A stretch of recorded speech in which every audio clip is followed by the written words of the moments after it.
my guest today is a comic book author and social media personality. The first issue of his latest project, The Digger, goes on sale later this month. I got a chance to look at it. Let's take a look. This little boy is in danger.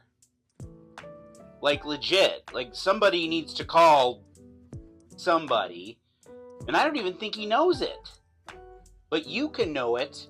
And all you have to do is ask your local comic shop about The Digger #1. Children in danger. A staple of American comic books since 1940 at least. But yeah, The Digger #1 is another upcoming release from Invader Comics. The final order cutoff date is November 17th. That's the last day you can ask your local comic shop to order an issue for you. The book is set in Puerto Rico, circa 1935. We've got this dangerous dude who's like a treasure hunter looking for some ancient ruins. And to find said ruins, he enlists the help of a noble and resourceful, yet also sneaky little boy who may be in way over his head here. In various interviews and social media posts, the author of The Digger, T.S. Luther, has kind of used the pitch, what if Indiana Jones hunted Short Round for this book? I told you this kid was in trouble. I really like this issue, actually. It's the sum of a bunch of really interesting parts. This is a really fun book to look at, thanks to the art and I believe the colors as well, by Sam Goodillan. He kind of reminds me of Jamie Hewlett, who was the Tank Girl artist, as well as the artist for the Gorillas. This issue shows us that that's a great pairing with this sort of suspense action adventure story that our author T.S. Luther has cooked up. But there's other smaller elements too, like look at the way the background is on this page and how it's colored that sort of faded, tarnished yellow, almost like an old treasure map. I appreciate the lettering here too, and how the bigger it gets, the more brush strokey it kind of looks. That's an interesting touch. I also really appreciated the way our main character, the kid, is drawn. He can be cute and vulnerable and endearing, but he's also got that rascally vibe to him that really works. Folks, T.S. Luther is here. How you doing, sir? I'm doing well. How are you doing this morning? I am excellent. I'm thrilled to be here with you. Okay, let's get right into it. Okay, let's talk about The Digger. What's it about? Talk to me. So it's basically what if Indiana Jones hunted Short Round? That's the soft pitch. It's this cat and mouse thriller, 4 issues from Invader Comics, where I pit this young guide in 1930s Veracruz, Mexico, against a very dangerous treasure hunter, an Indiana Jones type if he had a little bit more grizzle on him. And we've had a lot of fun making it, and we wanted to make something short, sweet, ready for the trade, and something to keep you on the edge of your seat. We're all big fans of Spielberg over here. We want you to laugh. We want you to cry. We want you to be a little bit nervous for this kid as you go through it. And hopefully people enjoy it. I know that even if you don't like my writing, Sam Goodillan's art is so incredible that you're going to enjoy every splash page and just keep turning for his art alone. So if anything else, please go and look at how pretty his art is. I can vouch for that. It definitely gives the book a distinct feel, a distinct aura. I really enjoyed it. But I'm fascinated by where ideas come from. Like maybe it's the writer in me, but the journey from conception to page. Where does the idea for The Digger come from? Like where and when did it start?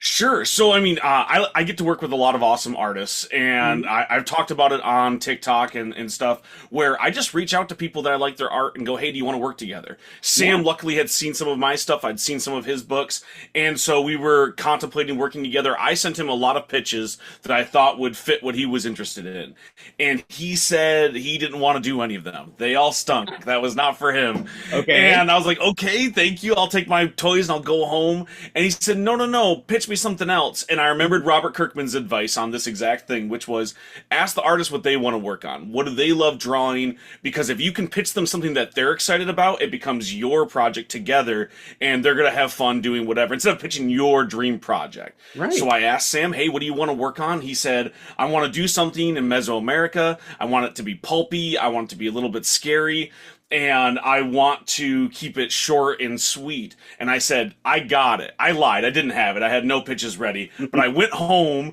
and I wrote 4 pitches, and one of those was just one sentence: what if Indiana Jones hunted short round? And Okay. he loved it. It was his favorite thing that he'd seen. And we started doing it immediately. I sent him the pitch, and I didn't get a yes back.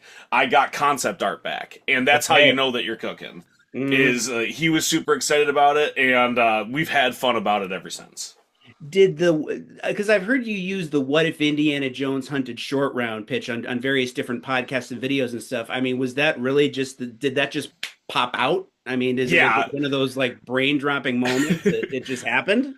1,000%. I mean, that's how I train my brain. I pitch people all day, either new books for artists, books to publishers, like how do I describe this story in a single sentence so I can get people to buy it. And we worked a little bit backwards from it. Obviously, I needed that Mesoamerica and that pulpy nature, but also the reason why me and Sam wanted to work together is because we're both trying really hard to break into mainstream comics. Yeah. So it was, hey, what's an idea that we could sell? So there was a little bit of that, economics of it. And I'm like, well, somebody would buy that story. That's an easy one to sell to someone.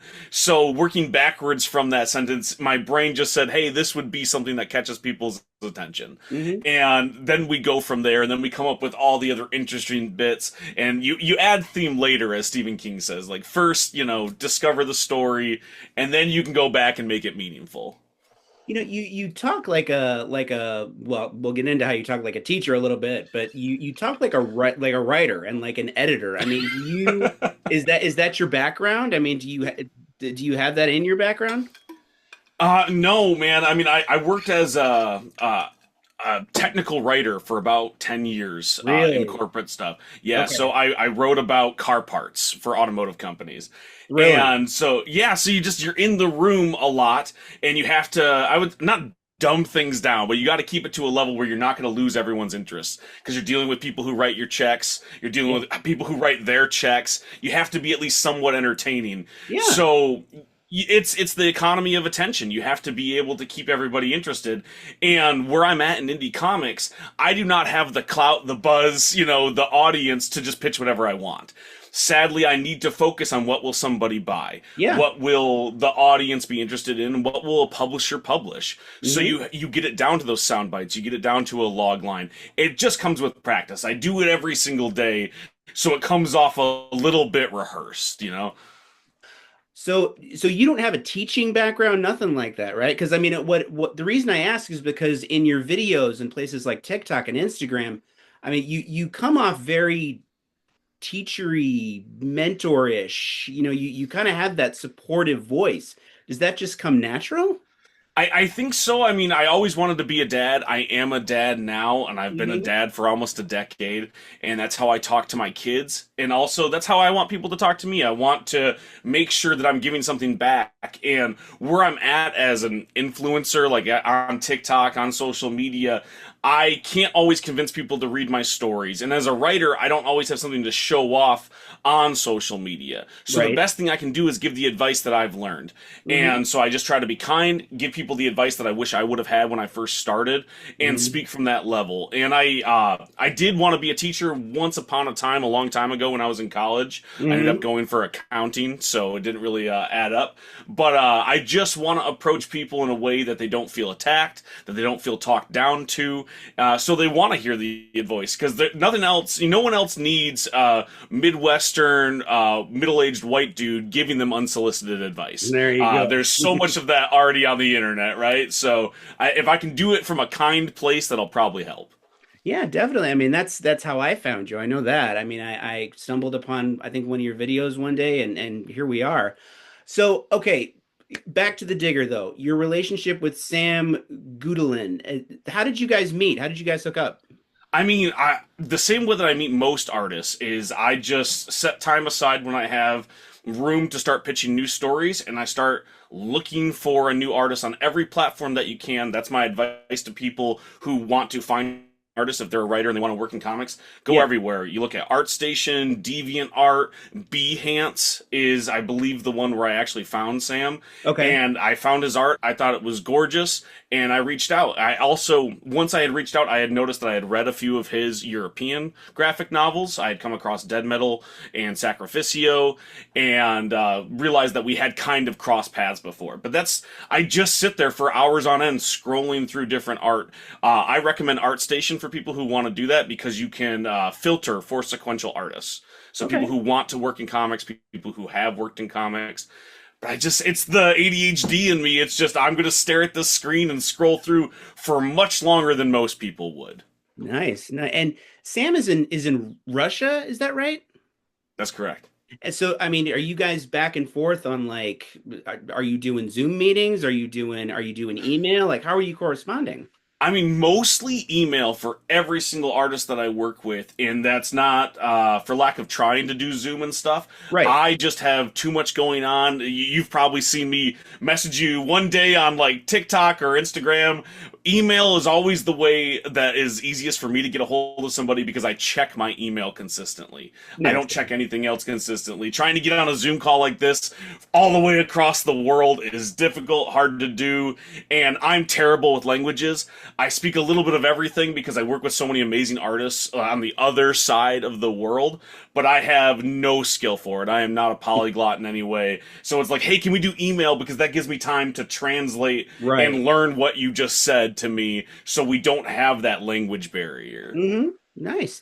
Well, so okay, what did Sam bring to the table for you that makes him a good fit for a story like The Digger? I guess what is it about him that makes him such a good fit for this story artistically? So I have two answers. I have the glib answer that's really the truth, and then I have the Okay. artistic answer. The glib answer is he was willing to work with me. Okay. And as a small creator, as a new writer trying to break into comics, sometimes that's all you can ask for. So if Yeah. you see somebody who's got some skill level and they don't immediately ignore you, you should jump on that chance, because you're going to have a lot of that. There's a lot of silence, as we'll talk about later. Hmm. So like, it's really, really hard to find someone who's just willing to have that conversation, and Sam was willing. The other answer is I really appreciated the Gendy Tartakovsky of his style, the classic Addams Family influence in there. I loved how cartoonish his styling was, but also the character acting. There was so much expressiveness on every character's face, whether they were elongated to make it look like they were running faster, or just a straight on one shot to show that they were terrified. He brought so much emotion there.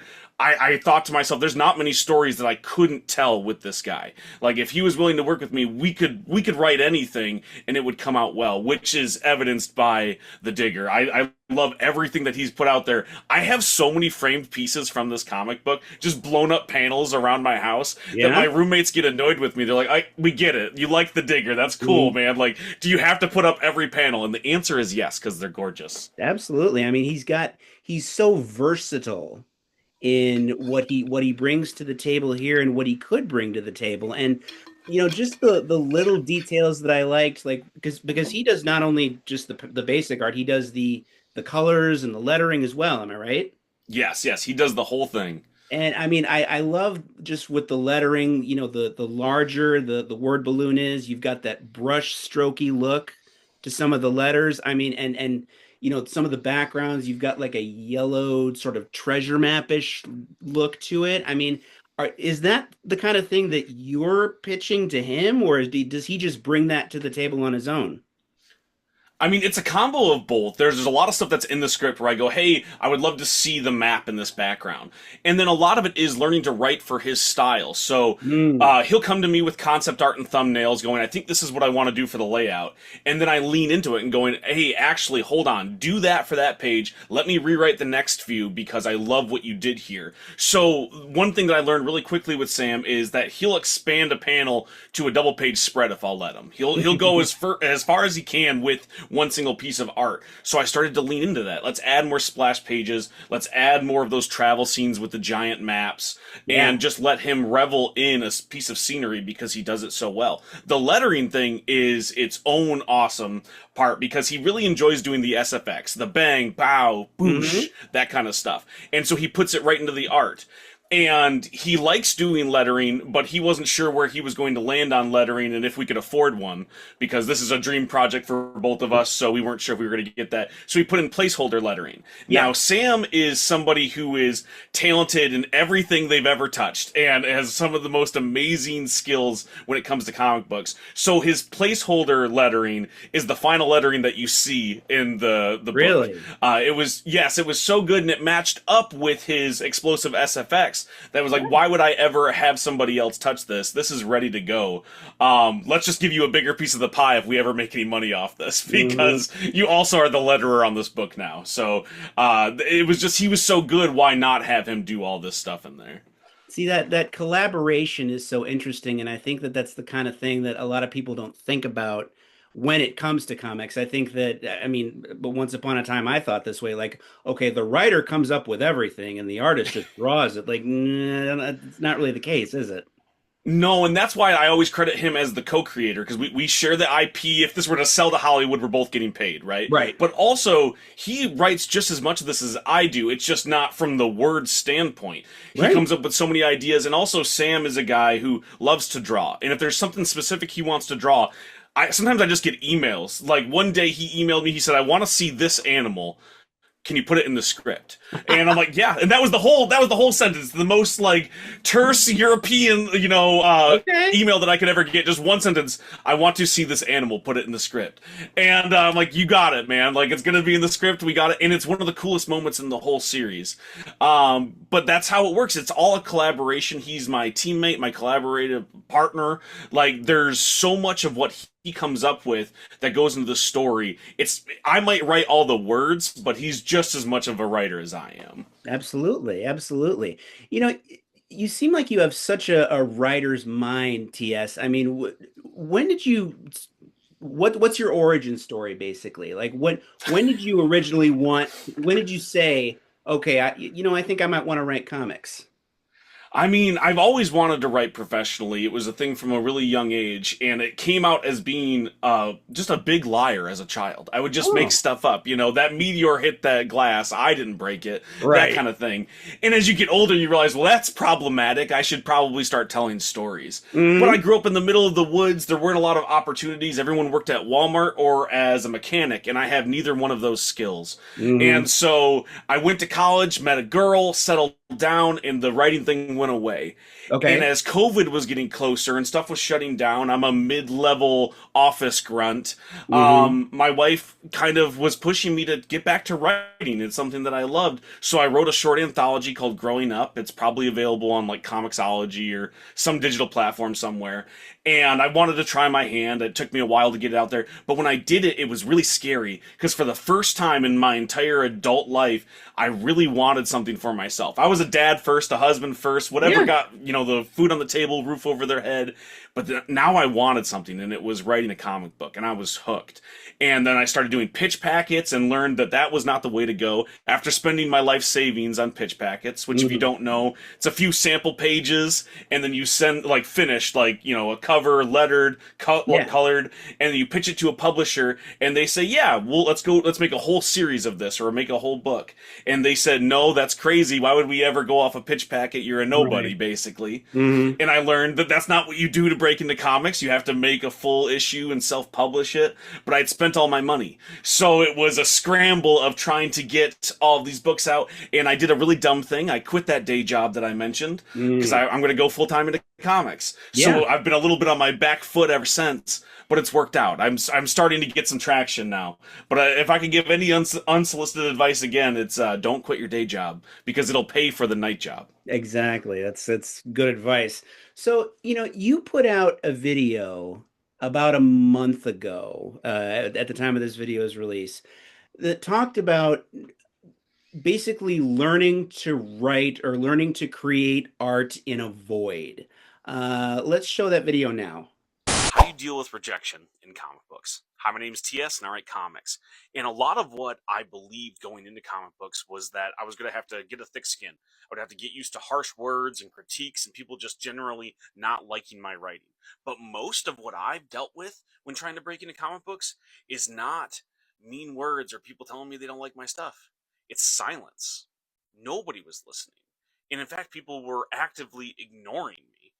And that's most of what I've had to deal with. It was less about getting that thick skin and more Zen meditation on creating things in a vacuum, learning to create things just for me, learning to create things for a smaller audience to slowly build up that goodwill to get people to pay attention. I had to learn that not getting anything at all was the same as getting those critiques back. I wasn't making a splash. I was not garnering their attention. So I had to improve. I had to understand that if they weren't paying attention, it wasn't because of luck. It was because I wasn't necessarily creating something that deserved their attention. And I had to get better. And you have to get better in a vacuum. You have to learn to be able to look at your work and go, how do I improve this for next time? And that's hard to do, and it's hard to keep creating if you're not getting any feedback, right? It's hard to grow from that or to not give up in that vacuum. But that's a lot of what I've had to deal with, at least when trying to break into comic books. And it's not just from the gatekeepers, right? It's not just from comic book publishers. It's from people I wanted to work with. It's from fans. It's from influencers, right? Like you have to get the word out there. You have to market. You have to try to get someone to read your work to talk about it a lot of times. And at least for me, a lot of what I was met with was silence.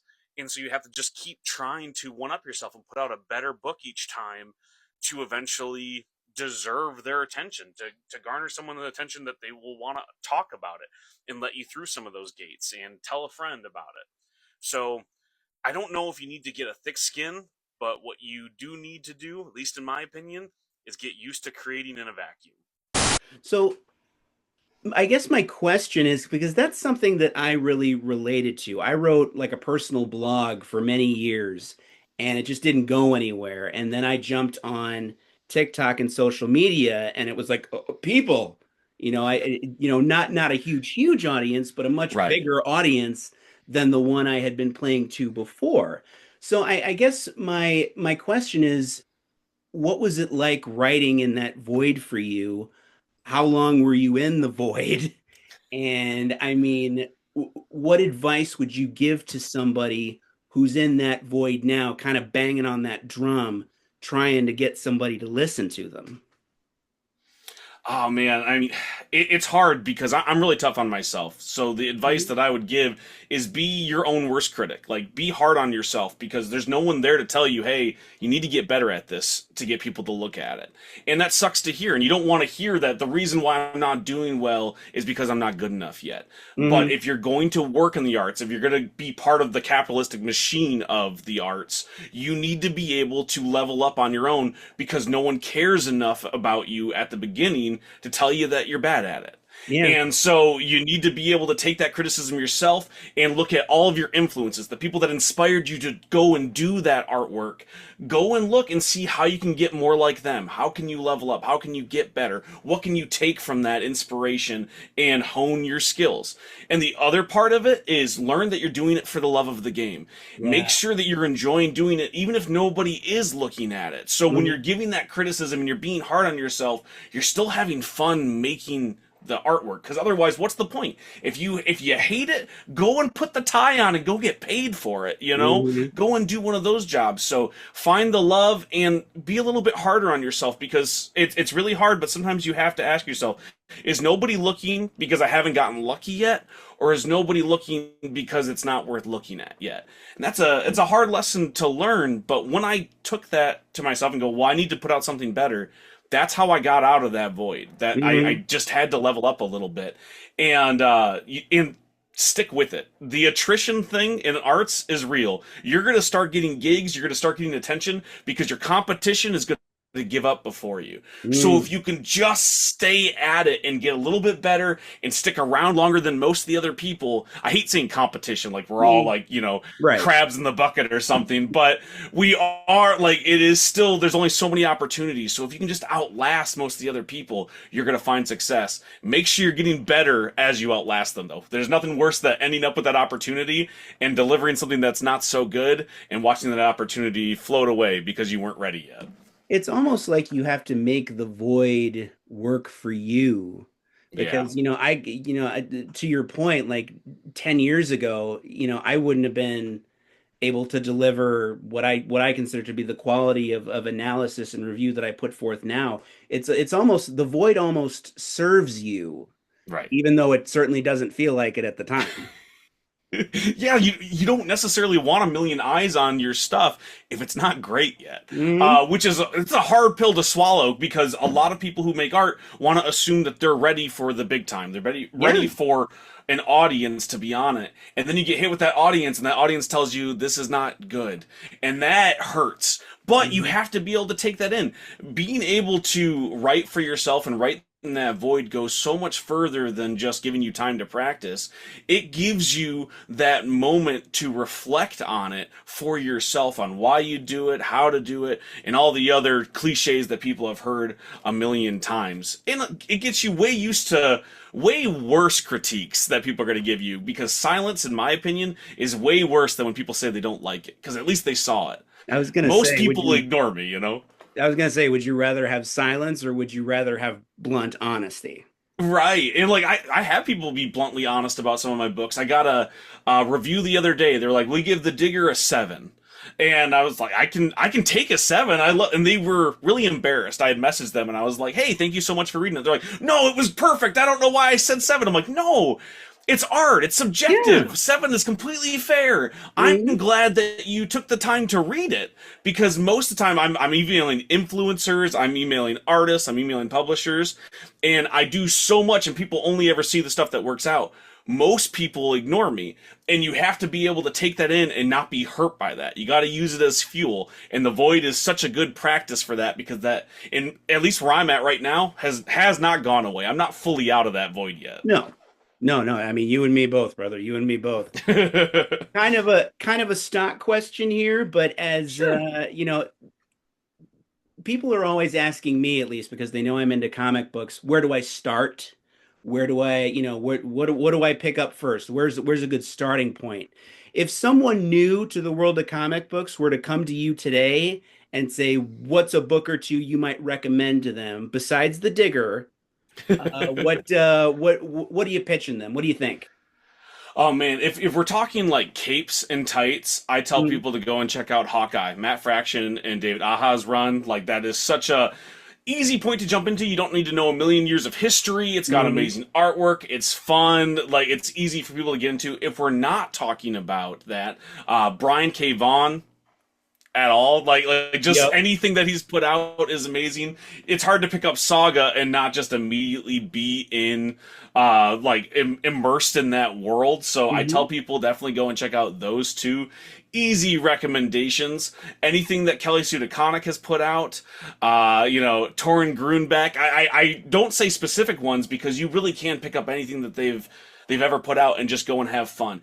It like when we're talking new creators, if you want to jump in and you liked shonen growing up, if you watched Dragon Ball Z or magical girl stuff like Sailor Moon, go and read Grimm.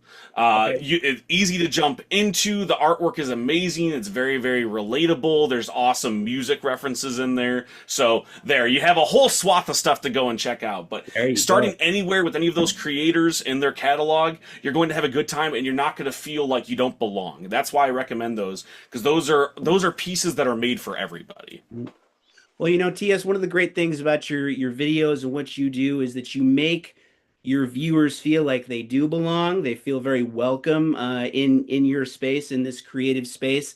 And that's why I hope that we continue to see and hear more from you in the future, because I really love Thanks, the, man. the, the Digger in particular. But I mean, I really love what you do. Is there anything else that you would like to add?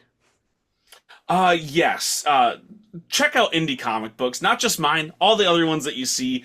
Even if when I say indie and you hear Dark Horse, go and check out Dark Horse Comics. There's so many other comics other than Capes and Tights, Marvel and DC. There's a whole world of comic books. It's a medium, it's not a genre. There's True. so many things out there.